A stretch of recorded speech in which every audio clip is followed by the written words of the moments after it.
My name is Jackie Owino. I'm originally from Kenya. I'm a postgraduate student studying safety, health and environment management at the University of Salford. Yes. And what's brought you to this event today? Okay, I'm an engineer by background, but when I started getting passionate about safe working environments, I decided to pursue a career in health and safety and environment management. And during my course, when I was doing it in the University of Salford, I just started falling in love with environmental sustainability.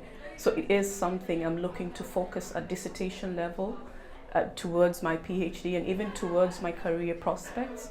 So specifically because of issues around environmental sustainability, issues around the UN sustainable goals, focusing towards how do we use our environment more sustainably, how do we have diversity and inclusivity in all of these actions that we're trying to do, is part of the reason why I came, just to see women who have been working in these careers for years and have seen changes in the business, they've seen changes in the structures and in the policies. What do they have to advise us who are sort of a generation change or coming into a generation where probably a base has already been set, but how do we progress women in sciences to move towards UN sustainable goals and towards environmental sustainability as well?